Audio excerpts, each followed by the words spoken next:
Bismillahirrahmanirrahim. Assalamualaikum warahmatullahi wabarakatuh.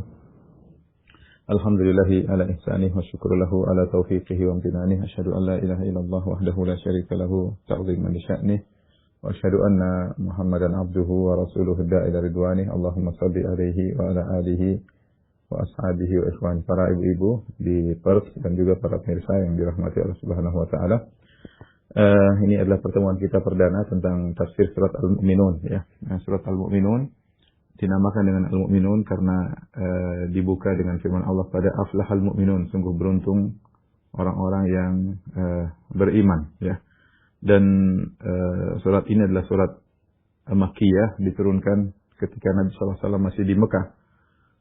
Sehingga nuansanya masih berkaitan dengan masalah keimanan, masalah hari kebangkitan, dan demikianlah nuansa surat-surat Makkiyah. Rata-rata berbicara tentang hari kiamat, tentang tauhid, iman kepada Allah, dan juga tentang kerasulan Nabi Muhammad SAW. Ya.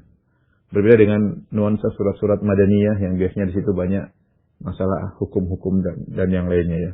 Adapun surat-surat Makkiyah rata-rata tentang masalah keimanan hari akhirat, juga tentang kerasulan Muhammad SAW. Sebagaimana ciri khas surat-surat juz amma rata-rata adalah Makkiyah. Demikian juga surat Al-Mu'minun, surat Makkiyah. Kecuali ada beberapa ayat yang dipersisihkan tentang ayat-ayat yang menyebut tentang zakat. Apakah ini Madaniyah atau Makkiyah? Allah alam. Hukum asalnya bahwasanya surat-surat dalam kalau disebut satu surat Makkiyah, maka hukum asalnya Makkiyah seluruhnya, kecuali ada dalil yang menunjukkan dia keluar daripada hukum asal. Jadi surat ini surat Makkiyah, agar kita tahu diturunkan sebelum Nabi SAW berhijrah ke kota Madinah. Dan disebutkan dalam satu hadis an Abdullah bin Sa'id, dari Abdullah bin Sa'id radhiyallahu anhu, qala, beliau berkata, sallallahu an-nabiy sallallahu alaihi wasallam as-subha bi Makkah. Nabi sallallahu alaihi wasallam salat subuh mengimami kami di Mekah. Fastaftaha surat Al-Mu'minun. Maka beliau pun membuka dengan surat Al-Mu'minun, yaitu qad aflahal mu'minun alladzina hum fi salatin khashi'un, dan seterusnya, hatta ja'a dzikru Musa wa Harun au dzikru Isa. Muhammad bin Abbad yashukku, sampai kemudian Nabi baca surat Al-Mu'minun panjang sampai Nabi sampai pada ayat berkaitan tentang Nabi Musa dan Harun, atau berkaitan tentang Nabi Isa. Sang perawi ragu apakah berkaitan dengan Nabi Musa dan Harun atau berkaitan Nabi Isa. Ya, akhadatin Nabi sallallahu alaihi wasallam sa'latun faraka'a. Nabi sallallahu alaihi wasallam terbatuk ya, mengalami soal ya, terbatuk, faraka'a, kemudian Rasulullah sallallahu alaihi wasallam pun rukuk ya. Wa Abdullah bin Sa'ib hadirun dzalik, dan Abdullah bin Sa'ib hadir ketika itu. Dalil bahwasanya Rasulullah SAW sudah membaca surat Al-Mu'minun ketika beliau masih di Mekah sebelum berhijrah ya. Adapun sudah kita sebutkan tadi, nuansa materi atau topik yang disebutkan oleh Allah dalam surat Al-Mu'minun rata-rata adalah tentang nuansa surat-surat Makkiyah yang lainnya, tentang tauhid, tentang membatalkan kesyirikan, tentang hari kiamat, ya, tentang juga kenabian Nabi Muhammad sallallahu alaihi wasallam. Ini secara umum tentu ada bahasan-bahasan lebih detail dalam surat Al-Mu'minun. Dan kita mulai ayat yang pertama. Allah Subhanahu wa taala berfirman, pada aflahal mu'minun, sungguh beruntung orang-orang yang beriman. Sungguh beruntung orang yang beriman. Apa yang dimaksud dengan al-falah? Kita sering dengar hayya 'alal falah, hayya 'alal falah ya. Hayya 'alal falah, marilah menuju pada kemenangan ya. Al-falah ada yang mengartikan, kalau bahasa kita diartikan dengan keberuntungan, ada yang diartikan dengan kemenangan. Tapi yang bahas paling baik dalam hal ini adalah Syekh Muhammad Al-Amin Shinqiti dalam dua tafsirnya, Namir, kemudian juga dan juga dalam kitabnya Adwaul Bayan ya, ketika menafsirkan surat Al-Mu'minun. Beliau mengatakan al-falah dalam bahasa Arab kembali kepada dua makna. Makna yang pertama adalah husul al-matlubul akbar, yaitu menggapai yang dicita-citakan, perkara besar yang dicita-citakan. Itu disebut al-falah. Orang Arab kalau mengatakan qad aflaha fulan, si fulan telah menggapai al-falah, artinya dia telah mencapai cita-citanya, sudah berhasil, sudah sukses. Falah disebut aflah, dia sudah beruntung. Ini makna al-falah dalam bahasa Arab. Makna yang kedua, al-falah maksudnya adalah mencapai kebahagiaan yang al-baqa, sarmadi, yaitu menetap ya. Kalau seorang misalnya berhasil tapi belum menetap, masih turun lagi, sukses lagi, naik lagi, turun lagi, ini belum disebut aflah. Belum disebut aflah, belum disebut al-falah. Oleh karenanya al-falah mengandung dua makna tersebut, yaitu al-husul alal matlubil akbar, berhasil menggapai cita-cita, kemudian kontinu dalam kebahagiaan yang diraih. Dan ini sangat pas dengan kalau kita bicara al-falah di sini bagi orang mukmin, maksudnya mereka masuk surga. Mereka meraih surga Firdaus karena itulah cita-cita seorang mukmin. Sehingga kalau orang mukmin telah mencapai surga, itulah dia disebut dengan aflah. Dia sudah beruntung. Kemudian nikmat yang dia raih di surga tersebut ternyata sarmadi, abadi, ya, selama-lamanya. Sehingga pantaslah dikatakan dia aflah, ya. Oleh karenanya kalau kita mendengar seruan muadzin hayya 'alal falah, halumma ilal falah, marilah menuju kepada al-falah, maka bisa kita maknakan dengan makna tadi. Al-falah maksudnya surga, yaitu cita-cita seorang mukmin ingin apa? Ingin masuk surga, semua cita-cita. Cita-cita para anbiya, ya. Dan cita Nabi Ibrahim yang berdoa, waj'alni min warathati jannatin na'im, jadikanlah aku termasuk waris surga yang penuh dengan kenikmatan. Doa Nabi juga minta surga, kata Nabi haulahu nudandin, demikianlah kami, permohonan kami selalu seputar itu, minta surga, dijauhkan dari neraka jahanam, ya. Jadi aflah maksudnya sungguh meraih yang dicita-citakan, dan juga kontinu berkesinambungan dalam kebahagiaan tersebut, ya. Ini kalau diartikan surga sangat pas. Bisa juga masuk aflah, bisa jadi kenikmatan dunia, ya. Seorang meraih apa yang dia cita-citakan, kebahagiaan. Ya, orang mukmin pasti bahagia, dan kebahagiaannya berkesinambungan dalam hatinya. Ya, mungkin ada sedikit namanya kesedihan, itu biasa. Tapi seorang mukmin harusnya dia bahagia dan dia bertahan dalam kebahagiaannya. Qad aflahal mu'minun. Sungguh beruntung orang-orang yang beriman, atau sungguh telah menang orang-orang yang beriman, telah meraih cita-cita mereka. Siapakah orang beriman tersebut? Di sini makanya disebut surat Al-Mu'minun, karena dibuka dengan firman Allah pada aflahal mu'minun. Siapakah orang-orang yang telah beruntung tersebut? Orang-orang mukminun. Di sini Allah menjelaskan sifat-sifat mereka. Dan kalau kita perhatikan sifat-sifat mereka ini berkaitan dengan sifat-sifat amalan, ya. Kata Allah Subhanahu wa taala, alladzina hum fi salatihim khashi'un. Ini sifat yang pertama. Alladzina hum fi salatihim khashi'un. Yang kedua, yaitu orang yang dalam salat mereka khusyuk. Kemudian walladzina hum 'anil lagwi mu'ridun. Yang kedua, mereka berpaling dari perbuatan yang sia-sia, perkataan yang sia-sia maupun perbuatan yang sia-sia. Sifat yang ketiga, walladzina hum lizzakati fa'ilun, yang melakukan zakat, yang menunaikan zakat. Yang keempat, walladzina hum li furujihim hafizun, yaitu orang-orang yang menjaga kemaluan mereka. Illa ala azwajihim aw ma malakat aymanuhum fa innahum ghairu malumin, kecuali mereka tidak jaga kemaluan mereka kepada istri-istri mereka, kepada budak-budak mereka. Kalau hal itu mereka tidak dicela kalau mereka tidak menjaga kemaluan mereka untuk istri dan budak-budak mereka, karena itu halal bagi mereka. Faman ibtagha wara'a dzalik fa ulaika humul adun. Siapa yang mencari di balik ini, maka mereka telah melampaui batas. Ini ciri keempat. Ciri kelima, walladzina hum li amanatihim wa 'ahdihim ra'un. Itu orang-orang yang memperhatikan amanah-amanah yang dititipkan kepada mereka dan memperhatikan janji mereka, ya. Kemudian yang keenam, walladzina hum 'ala shalawatihim yuhafizun, orang-orang yang menjaga salat mereka. Baru Allah sebutkan ulaika humul warithun, mereka adalah orang-orang yang mewarisi, yang dapat warisan. Alladzina yarithuna al-firdausa hum fiha khalidun, yaitu orang-orang yang dapat warisan surga Firdaus dan mereka kekal di dalamnya. Ini beberapa sifat yang kalau kita perhatikan adalah sifat-sifat amaliyah, perbuatan yang merupakan sifat-sifat orang beriman. Ini adalah bantahan yang telak kepada orang-orang Murji'ah yang mengatakan bahwasanya amal soleh bukan bagian daripada iman. Justru ketika Allah Subhanahu wa taala menyebutkan tentang sifat-sifat orang beriman, Allah selalu menyebutkan amal-amal soleh. Karena laisal iman bitamanni. Pengakuan iman cuma hanya bukan angan-angan. Ya, tapi harus ada buktinya, ya. Harus ada buktinya. Makanya tidak Allah menyebutkan orang bertakwa, orang beriman, kecuali Allah sebutkan ciri-cirinya. Dan ciri-cirinya di antaranya berkaitan dengan amal soleh. Makanya ketika Allah berfirman, "Innal ladzina amanu wa amilus shalihat." Sungguhnya orang yang beriman dan beramal saleh. Bukan berarti amal saleh bukan bagian dari keimanan. Justru amal saleh bagian dari keimanan, cuma dia disebutkan secara spesifik karena dia sangat penting. Ini bukti daripada keimanan. Percuma seorang mengaku beriman tapi tidak ada buktinya. Tidak ada bukti amaliyahnya. Ya. Seperti pohon tapi tanpa buah, ya. Percuma. Ya.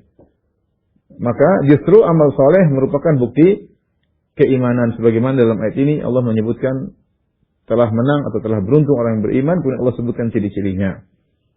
Ibu yang dirahmati Allah Subhanahu wa taala, ciri yang pertama, alladzina hum fi salatihim khashi'un, itu orang-orang yang mereka khusyuk dalam salat mereka. Ini ciri pertama yang menunjukkan bagaimana perhatian Allah Subhanahu wa taala terhadap salat, ibadah yang sangat agung. Ya, karena Allah sebutkan sebagai ciri pertama. Kemudian berikutnya dalam salat tersebut yang Allah sebutkan sifat salat tersebut adalah khusyuk. Sifat khusyuk. Khusyuk ini sangat penting dalam salat. Asalnya khusyuk adalah amalan hati asalnya, tetapi kemudian dia terproyeksikan dalam anggota tubuh al-jawarih, namanya anggota tubuh al-jawarih. Maka secara zahir orang yang khusyuk itu bagaimana? Dia ada khusyuk hati, ada khusyuk tubuh, ya. Dua-duanya sangat penting. Tubuh harus khusyuk, hati juga harus khusyuk, dan duanya saling membantu. Ya. Kalau khusyuk berkaitan dengan anggota tubuh seperti misalnya jangan lihat ke langit. Rasulullah SAW melarang seorang ketika sholat melihat ke langit. La yantahiyanna aqwamun. Ya. Hendaknya suatu kaum berhenti dari melihat ke langit, melihat ke atas, kata Nabi SAW. Ya, Rasulullah melarang, ya. Karena melihat ke atas menunjukkan tidak beradab, tidak khusyuk di hadapan Allah Subhanahu wa taala. Nah, ini saya ingatkan misalnya kalau ada orang-orang lagi berdoa, doa kunut, maka jangan lihat ke atas. Memang benar kita kalau lagi di luar berdoa kita ke atas, ya. Tapi ketika dalam kunut dalam salat kita tundukkan pandangan ke bawah. Ini tanda kekhusyuan. Ya. Jadi di antaranya tidak memandang ke atas. Kemudian dianjurkan memandang ke bawah sebagaimana pendapat mayoritas ulama, memang ada khilaf. Apakah dianjurkan lihat ke tempat sujud atau lihat ke depan? Jumhur ulama mengatakan lihat ke tempat sujud. Mazhab Malikiyah mengatakan dianjurkan lihat ke depan, ya. Intinya tidak melihat ke atas, ya. Tapi kalau kita lihat ke bawah lebih khusyuk karena pandangan kita terbatas, tidak melihat kemana-mana, fokus ke arah sujud. Ini menunjukkan kekhusyuan. Di antara kekhusyuan yaitu tidak ada iltifat, ya. Yang yakhtalifu syaitan, yang Nabi menyebutkan iltifat, tengok itu merupakan curian setan. Setan mencuri pahala salat kita. Kita lagi di sini kemudian kita tengok dengan pandangan lirikan mata ke kanan ke kiri, ini semua berlawanan dengan kekhusyuan zahir. Kekhusyuan zahir enggak boleh. Kita berusaha fokus ke depan. Kemudian juga gerakan-gerakan tidak perlu, ya, gerakan-gerakan entah jenggotnya, entah kumisnya, entah bajunya, entah apanya, entah sorbannya. Ini semua bertentangan dengan kekhusyuan zahir, kekhusyuan zahir, ya. Adapun kekhusyuan hati, maka ini lebih penting daripada kekhusyuan zahir. Tapi dua-duanya dituntut. Kekhusyuan hati yaitu seorang salat dan dia merasa dia sedang berhadapan dengan Rabbul Alamin, sedang berbincang-bincang dengan Allah Subhanahu wa taala. Karena Nabi sallallahu alaihi wasallam, "Inna ahadakum idza kana fi shalat fa innahu yunaji rabbahu." Sungguhnya seorang ketika dalam salat dia sedang bermunajat dengan Allah Subhanahu wa taala. Berbicara dengan Allah Subhanahu wa taala. Maka dalam hadis qudsi, dalam hadis Sahih Muslim, kata Allah, "Idza qala 'abdi alhamdulillahirabbil alamin." Allah berkata, "Hamidani 'abdi." Kalau hambaku membaca Al-Fatihah dan dia membaca ayat pertama, "Alhamdulillahirabbil alamin." Maka Allah menimpa, Allah mengatakan, "Hamidani 'abdi." Hambaku telah memujiku. Kemudian idza qala 'abdi, kalau hambaku berkata Ar-Rahmanir Rahim, maka Allah berkata, "Asna alayya 'abdi." Sungguhnya hambaku telah menyanjungku. Kalau hambaku berkata Maliki Yaumiddin, yang menguasai pembalasan, maka Allah berkata, "Majjadani 'abdi." Sungguhnya hambaku telah mengagungkan aku. Wa idza qala 'abdi iyyaka na'budu wa iyyaka nasta'in, Allah berkata, "Hadza baini wa baina 'abdi wa li 'abdi mas'al." Sungguhnya ini antara aku dengan hambaku dan bagi hambaku apa yang dia minta. Jika hambaku berkata, "Ihdinas siratal mustaqim siratal ladzina an'amta 'alaihim ghairil maghdubi 'alaihim waladdallin," kata Allah, "Hadza li 'abdi wa li 'abdi mas'al." Ini untuk hambaku dan bagi hambaku apa yang dia minta. Seorang menghadirkan dia baca Al-Fatihah, Allah sedang menyambut apa yang dia ucapkan. Ini menambah khusyuan dalam hati. Dia sedang bermunajat, sedang berbincang-bincang dengan Allah Subhanahu wa taala. Saya katakan Islam sangat mudah. Orang ingin connecting dengan Allah, sudah tinggal wudu kemudian salat. Tidak perlu pakai prosedur-prosedur kemudian yang sulit ya. Sebagaimana kalau kita mau bertemu dengan penguasa, berat, tidak gampang. Allah penguasa alam semesta, dan kita salah satu dari hambanya dari miliaran manusia, mau ketemu dengan Allah tinggal wudu kemudian salat, langsung connecting dengan Allah Subhanahu wa taala. Bermunajat kepada Allah Subhanahu wa taala. Ya, makanya ingat ketika kita Al-Fatihah, Allah menyambut apa yang kita ucapkan. Kemudian juga ketika hamba mengatakan Sami Allahu liman hamidah, Rabbana walakal hamdu. Ya, Nabi mengatakan Allahu yasma', Allah mendengar. Ketika dia mengucapkan Sami Allah liman hamidah, sungguhnya Allah mendengar orang yang memujinya. Kemudian kita mengucapkan Rabbana lakal hamdu. Ya Rabb, kami bagi Engkau pujian. Allah mendengar kita tatkala kita sedang memujinya, ya. Allah mengatakan, Allah melihat ketika kita sedang salat. Wa tawakkal 'alal hayyil ladzi la yamut, alladzi yaraka hina taqum wa taqallubaka fis sajidin, innahu was-sami'ul 'alim. Kata Allah Subhanahu wa taala, bertawakallah kepada Allah yang Maha hidup dan tidak mati. Alladzi yaraka hina taqum, yang melihat engkau ketika kau sedang berdiri. Yaitu sedang berdiri, sedang untuk salat. Wa taqallubaka fis sajidin, kalau engkau sedang sujud bersama orang-orang yang sujud. Kau dalam jamaah, meskipun jamaah ada 1.000 orang, ada 2.000 orang, ada 100.000 orang, Allah tahu person-person, Allah tahu. Allah tahu bagaimana gerakan kita. Allah nilai satu persatu. Detail.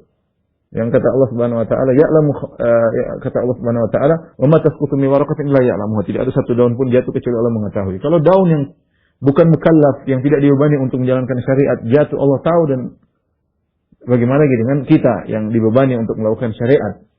Maka ketika kita sadar kita sedang berhadapan dengan Allah, maka ini membantu kita untuk khusyuk hati kita. Ya. Hadirkan di hadapan kita ada Allah Subhanahu wa taala, ya. Oleh karenanya Rasulullah mengatakan sallu salatan muwaddi'in. Salatlah sebagaimana kalian tidak berpisah. Seakan-akan jadinya salat yang terakhir. Bisa jadi salatku ini penentu aku masuk surga. Bisa jadi salatku ini penentu aku masuk surga. Maka seorang berusaha salat dengan sebaik-baiknya seakan-akan dia akan meninggalkan dunia ini. Bagaimana sih kalau orang akan meninggal dunia akan salat dengan sebaik-baiknya? Saya nggak tahu kapan nyawa kita diambil oleh Allah Subhanahu wa taala. Jadi khusyuk hati penting, khusyuk zahir juga, dua-duanya penting, harus diperhatikan. Adapun kalau orang dia bilang hatinya khusyuk tapi salatnya gerak-gerak, ya, maka sebagaimana perkataan sebagian salaf, kalau dia hatinya khusyuk tidak mungkin badannya tidak khusyuk. Ada kelaziman antara keduanya. Ada kelaziman di antara keduanya, ya. Ikhwan akhwat yang dirahmati Allah Subhanahu wa taala, ada khilaf di kalangan para ulama tentang masalah khusyuk dalam salat.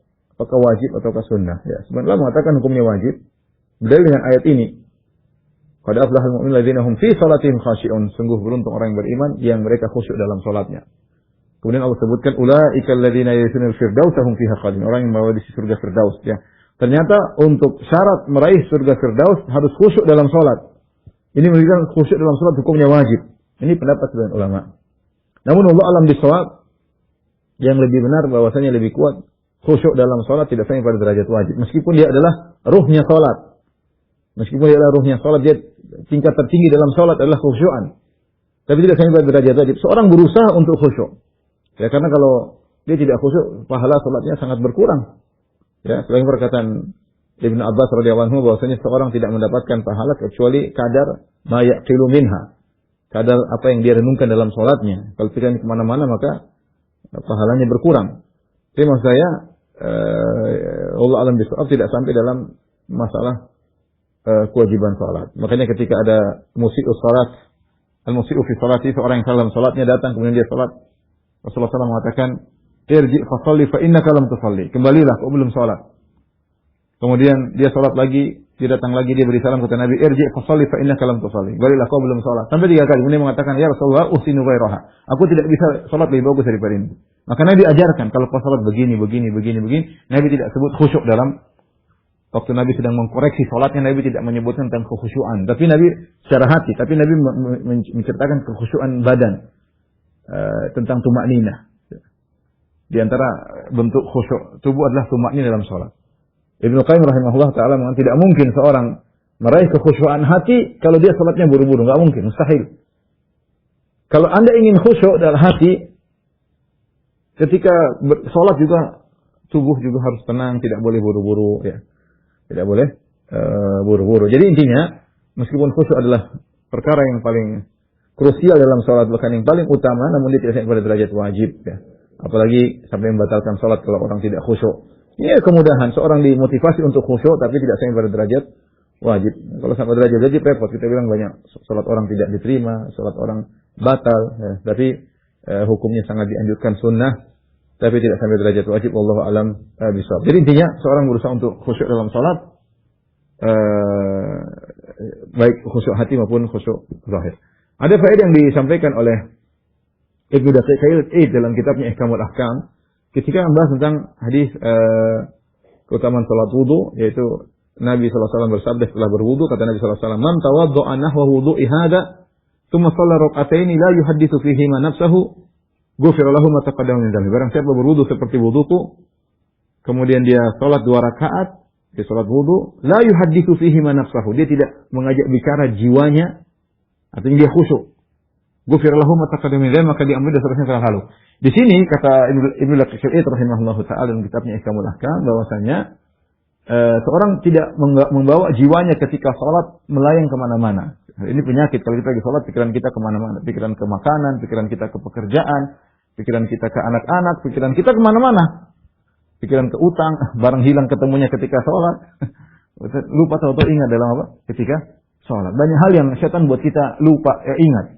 Dan Nabi sebutkan, ada setan datang khusus menggoda kita sedang sholat. Supaya tidak khusyuk. Setan mengatakan, uzkur kaza, ingat ini. Dan benar. Banyak barang yang hilang, ketemu ketika sholat. Siapa yang kasih tahu? Iblis, setan. Ingat ini. Nah, ini pikiran kita ke sana. Rencananya kita mau, rencana untuk kita pekerjaan hari ini kita pikirkan dalam sholat. Ya. Sehingga betapa banyak orang sholat, dia tidak sadar tahu-tahu sudah sampai rakaat keempat. Rakaat 1, kedua, ketiga, saking khusyuknya. Lewat begitu saja, tidak dia sadari. Kenapa pikirnya sudah kemana-mana? Tahu-tahu sudah rakaat keempat, tahu-tahu imam sudah Assalamualaikum warahmatullahi wabarakatuh. Tiba-tiba sudah salam. Kenapa? Karena setan memang datang, uzkur kata ingat ini. Tetapi kata Ibnu Daqiq al-Eid, ini faedah yang saya tidak dapatkan itu dari beliau, rahimahullah taala, bahwasanya selama seorang ketika dia tidak bisa menolak khawatir itu pikiran-pikiran yang melintas di hati sulit untuk kita hindari. Selama khawatir tersebut khatirah atau khawatir, yaitu pikiran-pikiran yang melintas, masih berkaitan dengan akhirat, maka seorang masih dikategorikan dalam kekhusyuan. Masih dalam koridor dia masih khusyuk. Selama pikirannya tidak keluar dari akhirat. Misalnya seorang sedang sholat, atau dia ingat berbakti kepada orang tua, dia ingat maksiat yang dia lakukan, dia ingat tentang hari kiamat. Padahal imam baca surat lain, dia pikirannya ke hari akhirat. Seharusnya dia berusaha fokus dengan apa yang dibaca oleh imam, berusaha maknanya, mengerti maknanya, tapi banyak orang tidak paham apa yang dibaca oleh imam. Pikirannya ke akhirat, maka ini masih dikategorikan sebagai orang khusyuk insyaallah taala, karena dia bukan memikirkan sesuatu yang ajnabi, sesuatu yang asing, tapi dia masih memikirkan berkaitan dengan akhirat, yang itu sangat penting dia lakukan dalam salatnya. Wallahu a'lam bishawab. Ini kesimpulan tentang masalah khusyuk. Kata Allah, alladzina hum fi salatihim khashi'un, yaitu orang yang khusyuk dalam salat mereka ya. Di sini Allah datangkan dalam bentuk isim fa'il khashi'un, yaitu mereka berusaha selalu pertahankan khusyuknya, bukan khusyuk cuma rakaat pertama, rakaat kedua, 3, 4, enggak. Makanya datang isim fa'il. Isim fa'il itu menunjukkan istimrar, continue, kesinambungan. Jadi sejak rakaat pertama sampai rakaat keempat berusaha khusyuk. Ya, selalu dia khusyuk. Kalau tapi ini perjuangan untuk bisa menjadi orang khusyuk dalam salat perlu perjuangan. Tapi kalau dia sudah sampai pada titik itu mudah bagi dia untuk khusyuk. Jadi alladzina hum fi salatin khasyun. Orang-orang yang dalam salat mereka senantiasa khusyuk. Ya, ini ciri pertama, salat masuk surga Firdaus. Yang kedua, walladzina hum 'anil lagwi mu'ridun, dan orang-orang yang berpaling dari al-lagwu. Al-lagwu secara bahasa artinya ma la faidata fihi, yang tidak ada faedahnya. Minal aqwal wal af'al, dari perkataan-perkataan tidak faedahnya maupun perbuatan tidak ada faedahnya. Ya. Dan seorang yang meninggalkan al-lagwu, ya, itulah yang disebut dengan orang yang zuhud, ya, karena Syekhul Islam Ibnu Taimiyah ketika menyebut tentang makna zuhud, dia mengatakan tarku ma la yanfa'u fil akhirah. Zuhud adalah meninggalkan sesuatu yang tidak bermanfaat di akhirat. Kita tidak bisa menerapkan ayat ini kecuali kita memiliki sifat zuhud. Makanya kita renungkan, kita mau ngomong, menulis, mau berbuat, mau ke sana, mau kemari, pikir ada manfaatnya nggak di akhirat. Kalau nggak ada, maka kita berpaling. Karena itu lagu, tidak ada faedahnya. Ini kita tidak berbicara tentang perkara yang haram. Kita bicara baru perkara yang lagu, yang tidak, yang sia-sia. Ini ada khilaf dengan ulama mana lagu. Ada yang mengatakan syirik, ada yang mengatakan kemaksiatan, macam-macam. Ada yang mengatakan kebatilan. Tapi secara bahasa lagu itu adalah mala faedata fi, sesuatu yang sia-sia. Tidak ada faedahnya. Terkadang jelas kalau maksiat itu lagu, bukan cuma tidak ada faedah, bahkan berikan kemudaratan. Apalagi kesyirikan. Tapi kalau kita ingin benar-benar menerapkan ayat ini, kita meninggalkan semua yang sia-sia, maka kita selalu hadirkan dalam diri kita makna zuhud, yaitu tarku ma la yanfa'u fil akhirah, meninggalkan yang tidak bermanfaat di akhirat. Kita mau begini tanya, ini ada manfaatnya enggak di akhirat? Saya dapat pahala enggak ikut ini? Saya ikut dapat pahala enggak melakukan ini? Kalau dapat pahala kerjakan. Kalau enggak. Banyak perbuatan-perbuatan tradisi kehidupan sehari-hari bisa menjadi nilai pahala ya, banyak ya. Menyenangkan istri, kita niatkan, ini ada pahalanya. Menyenangkan istri, menyenangkan anak-anak, ngobrol sama orang tua, itu bentuk berbakti, banyak hal. Tapi kita renungkan begitu, ini ada manfaatnya. Kalau nggak ada manfaatnya nggak usah. Pergi ke sana misalnya, jauh-jauh acara rame-rame, ada manfaatnya bagi agamamu nggak? Ada manfaatnya bagi akhiratmu. Kalau nggak ada nggak usah, itu lagu namanya. Itu lagu. Dan sekarang ini di dunia kita banyak sekali yang lagu. Yang sia-sia, bukan sia-sia, bahkan maksiat banyak sekali. Apalagi dunia medsos, banyak sekali. Misalnya seorang wanita duduk, kemudian setengah jam melihat browsing tas misalnya. Kalau dia punya uang mau beli nggak apa-apa kan. Tapi kalau nggak punya uang kemudian lihat tas ini, model. Tidak lama setengah jam lewat, tidak lama 45 menit lewat. Ini lagu, nggak ada faedah. Ini dia rasanya menjauh, tidak perlu. Kecuali dia ada keperluan, ya. Karena dia harus walimah, dia harus beli tas yang bagus misalnya. Boleh. Yang penting perkara yang sia-sia dia jauhi. Dan kita sekarang bukan berbicara tentang perkara sia-sia, kita terjerumus dalam perkara yang mungkar. Orang-orang yang mewarisi surga Firdaus bukan hanya meninggalkan yang mungkar. Bahkan perkara yang sia-sia, yang tidak ada faedahnya, yang mungkin tidak mendatangkan dosa, tapi tidak ada faedahnya, mereka tinggalkan. I'rad artinya benar-benar berpaling, bukan cuma lihat-lihat, tidak lihat-lihat, berpaling. Mereka itu tidak ada manfaatnya, mereka berpaling, tidak kepo sama sekali. Tidak nengok-nengok sama sekali, tidak, karena i'rad, mereka berpaling. Ini ciri yang berat. Sifat yang berat yang dimiliki orang-orang yang pewaris surga yang paling tinggi. Kita sedang bicara tentang tabaqatul ulya, tentang level tinggi dari kaum mukminin. Yang Allah mengatakan qad aflahul mu'minun, orang yang telah beruntung. Pertama khusyuk dalam salatnya. Yang kedua berpaling dari perkara-perkara yang sia-sia, dan itu perkara yang sangat berat terutama di zaman sekarang ini. Ya. Sehingga kita terkadang candaan terkadang kita bercanda di grup, di teman-teman. Kalau ada manfaatnya ada masalah. Menyenangkan hati orang sesekali ya. Mizah itu kata para ulama seperti garam, candaan. Kebanyakan enggak bagus, sedikit-sedikit saja menyenangkan hati orang. Kebanyakan akhirnya terjerumus pada ngejek orang, dusta terkadang, buang-buang waktu kebanyakan ya. Ini contoh, kalau kita memiliki sifat ini, alladzina 'anil lagwi mu'ridun, maka dia mentakar candaan yang dia lakukan. Ada waktunya. Tidak terus-terusan, tidak ada kedustaan ya. Karena kalau sudah sampai pada kedustaan, sampai bohong, sampai berlebihan, maka ini sudah lagu, sia-sia, tidak ada faedahnya. Allah musta'an. Apalagi sekarang di zaman kita banyak YouTuber yang bikin klip-klip yang tidak ada faedahnya. Yang nonton banyak lagi, jutaan ya. Bagi mereka ada faedah, dapat duit. Jadi YouTuber dapat duit. Iya, kita yang nonton ini nggak ada faedahnya. Pamer mobil baru lah, pamer rumah baru lah, pamer anjing baru lah, pamer sepatu baru lah, ya. Pamer jalan-jalan ke sana kemari, sudah orang diikat dengan kehidupan dunia yang glamor ya. Dan macam-macam. Yang jadi korban kita, anak-anak terbiasa dengan perkara yang sia-sia, terbiasa. Sementara ciri orang-orang yang pewaris surga Firdaus berpaling dari perkara yang sia-sia. Kemudian walladzina hum lizakati fa'ilun. Jadi berikutnya yang ketiga dan orang-orang yang melakukan zakat. Ya.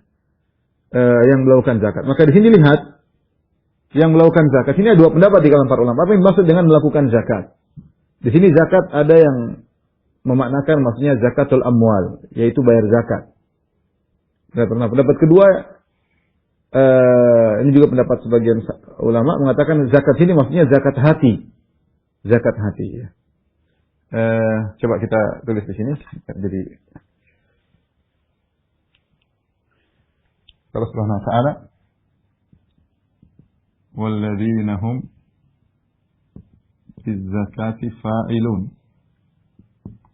Itu orang-orang yang melakukan zakat. Yang melakukan zakat. Nah, zakat di sini maksudnya apa? Ada khilaf ya, ada khilaf di kalangan para ulama. Para ahli tafsir khilaf. Ada yang mengatakan zakat ini maksudnya zakat harta, zakatul amwal.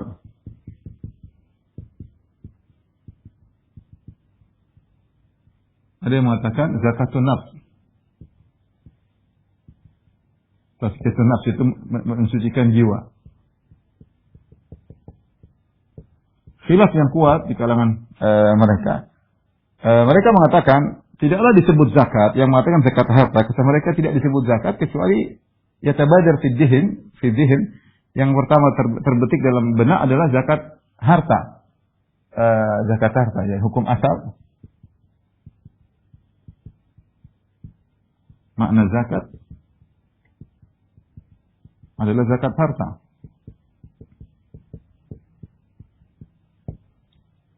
Mereka mengatakan demikian ya. Yang ini mengatakan tidak. Kata mereka ini bukan zakat harta. Kenapa? Karena zakat harta baru diwajibkan di Madinah. Di Madinah. Sementara surat Makkiyah. Sementara surat ini Makkiyah. Makkiyah maksudnya turun di Mekah. Jadi zakat ini bukan maksudnya zakat jiwa, bukan zakat harta tapi zakat jiwa. Zakat jiwa seperti dalam Al-Qur'an Allah berfirman, zakat jiwa seperti firman Allah Subhanahu wa taala, qad aflaha man zakkaha wa qad khaba man dassaha. Ini contoh dalam surat Asy-Syams. Qad aflaha man zakkaha, sungguh beruntung orang yang mensucikan jiwa. Jadi disebut juga zakat, maksudnya mensucikan jiwa. Kemudian juga Allah Subhanahu wa taala, qad aflaha man tazakka wa dzakara isma rabbih fa shalla ya. Surat Sabbih isma rabbikal a'la. Man tazakka sama ini juga mensucikan jiwa ya. Seperti kata Allah juga ya, walaula fadlullahi 'alaikum wa rahmatuhu ma zaka minkum min ahadin abada walakinnallaha yuzakki man yasha. Walakinnallaha yuzakki man yasha. Ya. Lafal zakat dalam Al-Qur'an juga banyak. Akan tapi Allah yang mensucikan jiwa siapa yang Allah kehendaki. Di sini juga zakat maksudnya mensucikan jiwa. Contohnya lagi wa ammal gulamu fa kana abahu mu'minani fa khashina ayyurihkahuma tughyan wa kufra fa'alna ayyubdilahuma rabbuhuma khairan minhu zakata wa ruhma. Khairan minhu zakata wa aqraba ruhma. Di sini zakat ya maksudnya adalah kesucian hati. Khairan minhu zakatan. Jadi pendapat ini mengatakan zakat yang dimaksud sini adalah mensucikan jiwa, bukan zakat bayar duit. Apalagi ayatnya Makkiyah. Kata mereka yang mengatakan zakat amwal, kata mereka meskipun Makkiyah di Mekah sudah diwajibkan zakat. Diwajibkan zakat secara umum. Yang di Madinah berkaitan dengan zakat khusus. Yang di Madinah baru diwajibkan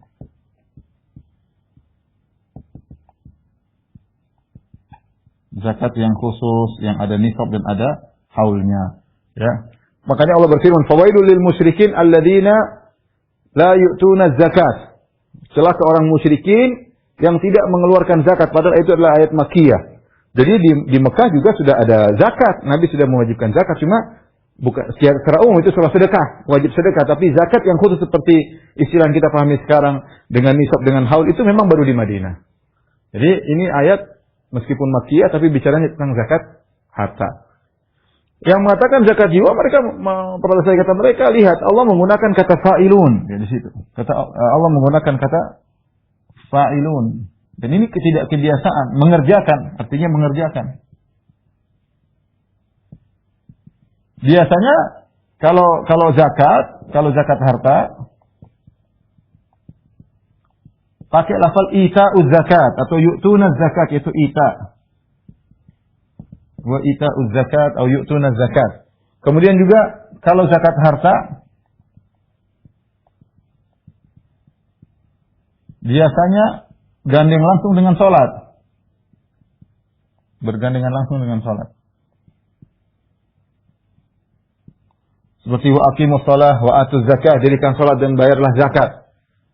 Allah alam bisawab, saya lebih cenderung pada pendapat bahwasanya yang dimaksud zakat ini zakatun nafs, mensucikan jiwa.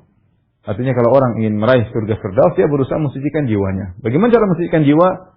Dengan mentauhidkan dirinya, melatih jiwanya untuk bertawakal kepada Allah Subhanahu wa taala, merusakkan menjauhkan dirinya dari penyakit-penyakit hati, menghiasi diri dengan akhlak mulia, daripada bersihkan dari riya, daripada ujub, dari sombong, ya. Hias hati dengan tawadhu, dengan rendah diri, husnudzan, tidak meremehkan orang lain, banyak hal husnudzan kepada Allah Subhanahu wa taala sehingga dia mensucikan jiwanya, ya. Ada yang berkata ini mencakup dua-duanya. Kalau ingin masih dapat surga firdaus, zakat harta bayar, kemudian juga jangan lupa mensucikan jiwa. Wallahu alam bishawab. Kemudian Allah Subhanahu wa taala berfirman, dan ini pendapat yang disebut tadi condong kepadanya Syekh Muhammad Amin Syinqiti dalam kitabnya Adwaul Bayan. Beliau kayak condong kepada pendapat zakat itu maksudnya zakat jiwa. Wallahu alam bishawab, ya. Kemudian walladzina hum li furujihim hafizun, dan orang-orang yang menjaga kemaluan mereka. Orang-orang yang menjaga kemaluan mereka. Wal hafizuna furujahum wal hafizat. Allah memuji orang-orang yang menjaga kemaluan mereka. Ya. Kecuali kepada siapa? Illa ala azwajihim aw ma malakat aymanuhum. Perhatikan sini, kecuali kepada istri-istri mereka atau budak-budak mereka. Fa innahum ghairu malumin. Kalau mereka tidak jaga kepada istri dan anak-anak, dengan istri dan budak-budak tidak jadi masalah, mereka tidak tercela. Faman ibtagha wara'a dzalik fa ulaika humul adun. Yang mencari di luar itu maka mereka telah melampaui batas. Perhatikan yang berikutnya. Allah mengatakan walladzina hum li furujihim hafizun.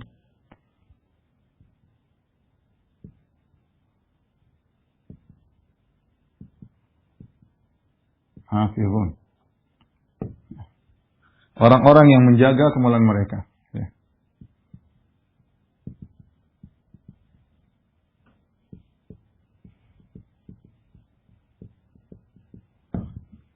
Bagaimana cara menjaga kemaluan?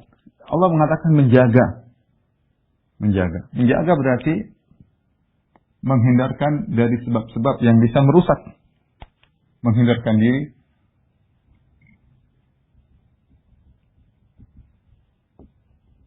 dari sebab-sebab yang mengakibatkan tidak menjaga kemaluan.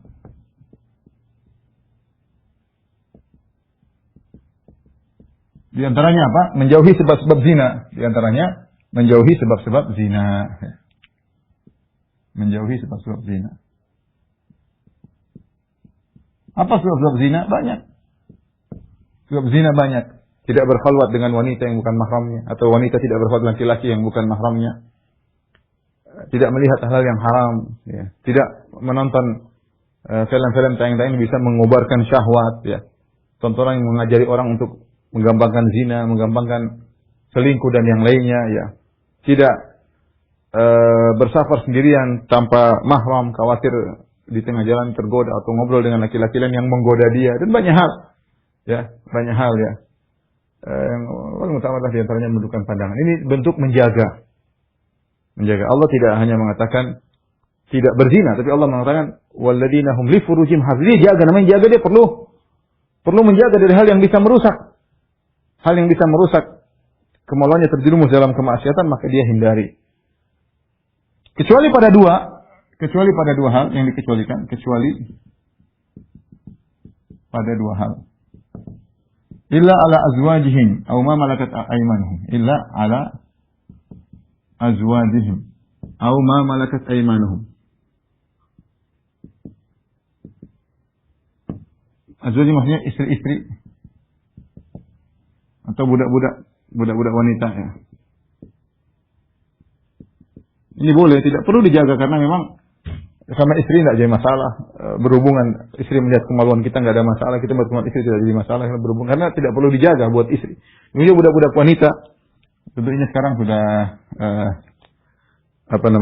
tidak ada ya, tapi dulu sempat ada, ini sekarang sudah tidak ada ya. Dulu ada ya. Dulu orang bisa budak laki-laki punya budak wanita dan dia boleh menggaulinya. Sekarang sudah tidak ada ya. Sekarang berarti istri. Apa yang bisa kita ambil dari sini? Faedah bahwasanya berarti dua hal. Pertama, boleh melihat dan dilihat, boleh melihat kemaluan pasangan karena tidak perlu dijaga.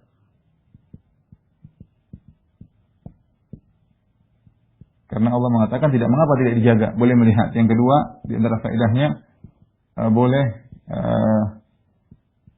menikmati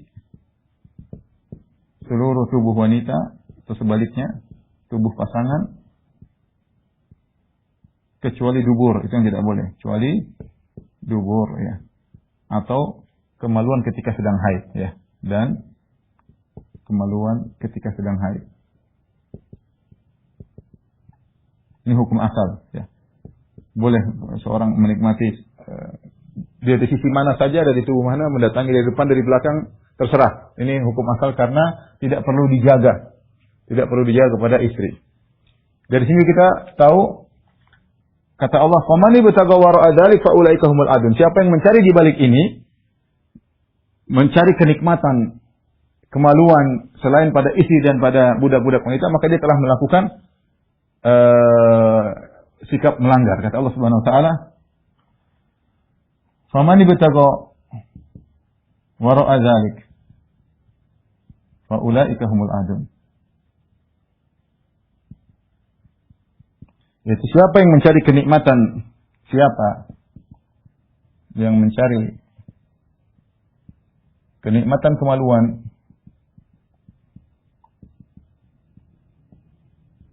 dari selain dua perkara di atas,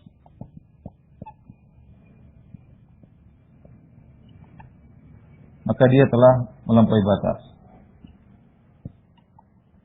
Faula, maka mereka telah melampaui batas.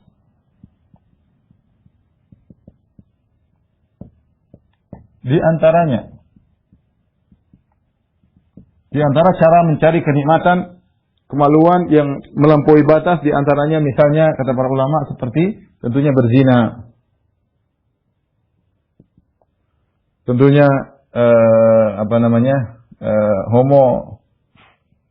homoseksual atau lesbi, ini dua-duanya berarti mencari kenikmatan syahwat kemaluan dengan cara yang bukan dua ini ya. Berzina, homo atau lesbi. Kemudian juga di antaranya misalnya nikah mut'ah. Kenapa nikah mut'ah tidak boleh? Karena nikah mut'ah tidak menimbulkan konsekuensi wanita sebagai istri, karena yang dibolehkan cuma istri. Nikah mut'ah waktunya terbatas dan juga tidak ada waris mewaris antara suami dan istri. Tidak ada kewajib nafkah bagi sang wanita. Ini bukan konsekuensi istri. Istri itu kita nafkahi, Kalau dia meninggal kita waris, kalau kita meninggal dapat waris dari kita, ya itu namanya istri. Adapun cuma nikah mut'ah cuma 1 jam, 2 jam, sehari 2 hari tanpa harus menafkahi, ini namanya bukan istri. Maka dilarang adalah nikah mut'ah di antara hal yang dilarang dalam hal ini ya. Kemudian juga di antara para ulama misalnya adalah masturbasi ya. Masturbasi juga di antaranya atau disebut nikahul yad, menikah dengan tangan ya. Baik laki-laki maupun perempuan yang hukumnya haram ini termasuk faulaika humul adun. Ada khilaf tentang masturbasi, tapi pendapat jumhur bahwasanya hukumnya haram. Mereka berdalil dengan ayat ini. Famani bataga wara'a dzalik faulaika humul adun. Siapa yang mencari kenikmatan, kemaluan di balik 2 perkara ini, maka mereka telah melanggar ya. Dan ini umum ya. Bahwasanya ayat ini umum. Kata Allah, famani bataga wara'a dzalik. Siapa yang mencari di balik itu. Umum, mencakup apapun yang dilakukan selain daripada 2 ini, maka hukumnya haram ya. Oleh karena ini ketika Nabi menawarkan solusi kepada para pemuda yang punya syahwat, kata Nabi sallallahu alaihi wasallam, "Ya ma'syarasy syabab, man istata'a minkumul ba'a falyatazawwaj. Fa inna aghaddu lil basar wa asli lil farj, fa lam yastati' alaihi bisyam." Kata Nabi sallallahu alaihi wasallam, wahai para pemuda, siapa yang punya kemampuan untuk menikah, maka menikahlah. Itu lebih menundukkan pandangan, punya kemaluan. Barang siapa tidak mau, maka puasa. Nabi mengatakan barang siapa tidak mampu, silakan onani atau masturbasi. Enggak. Padahal kebutuhan seorang untuk melampiaskan syahwatnya ada. Tapi Nabi tidak memberi solusi dengan masturbasi dan onani. Nabi menyuruh puasa. Berarti menunjukkan onani atau masturbasi hukumnya haram, mencari kenikmatan dengan cara yang dilarang oleh Allah Subhanahu wa taala. Barang siapa melakukannya, dia tidak termasuk dari orang-orang yang meraih surga Firdaus. Dia tidak masuk dalam orang-orang yang meraih surga Firdaus. Ada sebagian ulama yang mengatakan boleh karena mengatakan mengeluarkan air mani adalah kebutuhan sebagaimana sesuatu yang berlebihan dalam tubuh boleh dikeluarkan seperti buang ingus atau buang ludah. Mengeluarkan air mani juga adalah perkara yang dibolehkan karena sama-sama mengeluarkan sesuatu yang dalam tubuh. Tapi dibantah bahwasanya itu qiyas, bertentangan dengan keumuman. Ini mafhum dari ayat ini, bahkan kita bukan mafhum, mantuk dari ayat ini. Semua di balik 2 ini hukumnya haram, maka tidak bisa dipertentangan dengan kias tersebut yang kiasnya lemah. Wallahu a'lam bishawab, bahwasanya masturbasi atau lain hukumnya haram kecuali dalam kondisi darurat. Dalam kondisi darurat, orang takut berzina, orang takut terjerumus dalam keharaman, dia boleh masturbasi. Misalnya seorang berpisah dari istrinya di luar negeri, kemudian dia takut kalau dia berzina, dia onani nggak apa-apa ya, sehingga dia tidak terjerumus dalam maksiat ya. Atau dia takut melihat yang tidak, tertarik hatinya, hasratnya ingin nonton macam-macam, mending dia masturbasi daripada dia melihat hal yang haram ya. Nah, itu contoh, dia darurat dan ini diperbolehkan karena kondisi apa? Darurat. Tapi hukum asalnya tidak diperbolehkan. Wallahu a'lam bishawab. Kemudian kata Allah Subhanahu wa taala, "Walladzina hum 'ala shalawatihim yuhafizun," dan orang-orang yang menjaga salat mereka. Menjaga salat mereka itu perhatian waktunya, kemudian menjaga rukunnya, menjaga syaratnya, menjaga kewajiban-kewajibannya. Di sini lihat, di sini Allah membedakan antara orang yang khusyuk dengan menjaga salat. 2 hal yang berbeda. Di ayat pertama, "Walladzina hum fi salatihim khashi'un," orang-orang yang khusyuk dalam salatnya. Di ayat terakhir Allah tutup juga dengan salat. "Walladzina hum 'ala shalawatihim yuhafizun." Oh, sebelumnya, "Walladzina hum li amanatihim wa 'ahdihim ra'un," dan orang-orang yang menjaga amanah mereka dan menjaga janji mereka ya. Amanah banyak ya. Amanah berkaitan dengan Allah Subhanahu wa taala. Allah amanahkan kepada kita. Allah amanahkan istri bagi kita. Kata Allah Subhanahu wa taala, "Wastahlaltum furujahunna bi amanatillah," ya. Atau fa innahu istawsun nisa fa innahunna awanin 'indakum akhadtumuhunna bi kalimatillah wastahlaltum akhadtumuhunna bi amanatillah wastahlaltum furujahunna bi kalimatillah.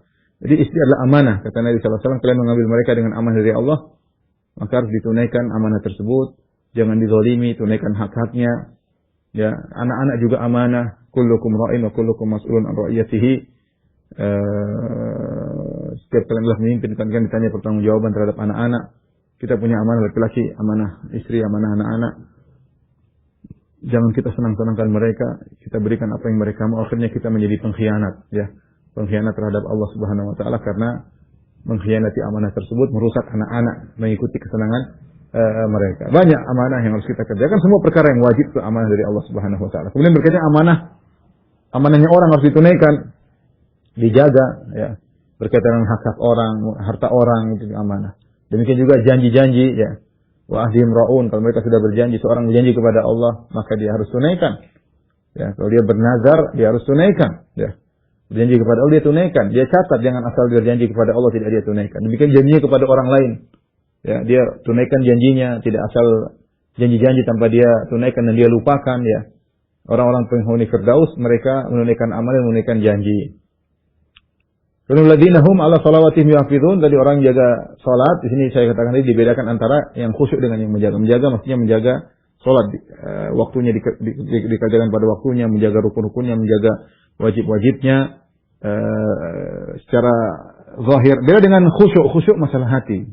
Jadi ada dua hal yang berbeda. Bisa jadi orang salat khusyuk tapi dia tidak menjaga salat. Salatnya tidak pada waktunya, dilambat-lambatin, kemudian kurang perhatian sama sunnah-sunnahnya misalnya. Ada orang yang mungkin menjaga sholat, tapi khusyuknya nggak ada. Yang diminta oleh Allah dua-duanya. Engkau menjaga sholat, jaga kewajibannya, syaratnya, wajib-wajibnya, dan engkau juga khusyuk dalam sholat, dua-duanya. Syarat sebagai masuk surga Firdaus ya. Dua-duanya harus dijaga. Setelah itu Allah berfirman, Ulaika humul warithun. Mereka itulah orang-orang yang mendapat warisan. Alladzina yarithunal firdausa hum fiha khalidun, yaitu orang-orang yang mewarisi surga Firdaus dan mereka kekal di dalamnya. Surga Firdaus adalah surga yang tertinggi. Kata Nabi sallallahu alaihi wasallam, "Idza sa'altumullah fas'aluhul firdaus fa innahu 'alal jannah." Kalau kalian minta kepada Allah fas'aluhul firdaus fa innahu awsatul jannah, dia yang paling tengah, wa 'alal jannah dan yang paling tinggi. Wa fawquhu al-'arsyur rahman, dan di atas surga Firdaus langsung arsy Allah Subhanahu wa taala. Wa minhu tafajjaru anharul jannah. Dan dari situlah kemudian mengalir sungai-sungai surga. Jadi surga Firdaus surga yang paling tengah dan yang paling tinggi. Yang paling tengah paling tinggi, ya kalau kita secara zahirnya ya begini berarti. Dia yang paling tengah tapi yang paling tinggi. Paling tengah dan yang paling tinggi ya. Di surga Firdaus, dan dia paling tinggi. Setelah itu kemudian ada arsy Allah Subhanahu wa taala. Dan Nabi suruh kita untuk minta surga Firdaus. Nah, Nabi suruh minta, nah ini cara-caranya. Anda yang surga Firdaus ini cara-caranya, syarat-syaratnya. Allah sebutkan dalam surat Al-Mu'minun. Kenapa disebut orang-orang yang melakukan sifat-sifat tersebut berarti telah mewarisi surga Firdaus?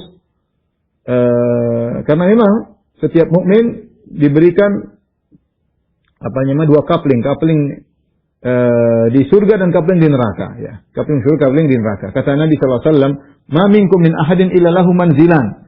Tidak seorang pun dari kalian kecuali memiliki dua kapling ya. Manzilun fil jannah, tempat tinggal di surga. Manzilun finnar, tempat tinggal di neraka. Fa idza mata fadakhala nar. Kalau ada seorang mati dan masuk neraka, warisa ahlul jannah manzilahu, maka penghuni surga akan mewarisi tempat tinggal dia yang harusnya kalau dia bertakwa dia masuk, karena dia masuk neraka maka surganya diambil oleh penghuni surga. Fadzalika qauluhu ta'ala, maka itulah firman Allah Subhanahu wa taala, ulaika humul warithun, mereka adalah orang-orang yang mewarisi. Dan ini hadis riwayat Sunan Ibnu Majah, Sunan Ibnu Majah, dan disahihkan oleh Syekh Albani rahimahullahu taala. Dan Allah menyebutkan surga warisan dalam banyak ayat seperti dalam ayat ini. Ulaika humul warithun, mereka orang yang mewarisi surga Firdaus. Dalam ayat yang lain, tilkal jannatul lati nurithu min ibadina man kana taqiyya. Itulah surga yang kami wariskan kepada hamba-hamba kami yang bertakwa. Demikian juga dalam ayat yang lain, wa tilkal jannatul lati urithumuha bima kuntum ta'malun, dan itulah surga yang diwariskan kepada kalian karena amal soleh kalian. Dan kita tahu namanya waris itu ada memberi, Allah menamakan surga warisan, ada faedah di antaranya warisan adalah pemilikan yang paling kuat. Kalau dapat waris sudah selesai. Beda kalau jual beli bisa dibatalin, apalagi hadiah bisa dibatalin ya. Kalau waris selesai, yang punya udah meninggal diambil, nggak ada yang bisa membatalkan waris. Maka pemilikan yang paling kuat adalah waris. Yang kedua, isyarat bahwasanya surga itu diwariskan kepada kalian karena amal yang kalian lakukan memang benar sebab dapat surga, tapi tidak ada nilainya dibandingkan surga tersebut. Kalian hanya beramal 20 tahun, 30 tahun, 40 tahun, sementara ganjarannya berupa surga yang kekal abadi dengan kenikmatan yang sempurna. Maka disebut dengan warisan, seakan-akan tidak apa yang kalian keluarkan tidak sebanding dengan yang kalian dapatkan. Seperti seorang anak tidak tahu apa-apa, tahu-tahu dapat warisan. Dia nggak kerja apa-apa, cuma statusnya sebagai anak. Ayahnya meninggal dapat warisan. Ya sama, seperti seorang beramal yang beramal sekedarnya. Kemudian tahu-tahu dapat warisan surga yang tidak ada bandingnya dengan amal yang dilakukan. Makanya Rasulullah mengatakan la yadkhulu ahadukumul jannah bi amalihi. Tidak seorang dari kalian masuk surga dengan amalnya. Wala anta Rasulullah, engkau juga masuk surga bukan karena amalmu, kata Nabi. Wala ana illa an yataghammadani Allah bi rahmatihi. Tapi aku masuk surga karena rahmat Allah telah meliputiku. Baik, dan mereka kekal dalam surga Firdaus. Ini saja yang disampaikan Ibu dirahmati Allah Subhanahu wa taala kajian kita. Insyaallah kita lanjutkan kesempatan lain bulan depan. Kurang lebih saya mohon maaf. Wabillahi taufiq wal hidayah. Assalamualaikum warahmatullahi wabarakatuh.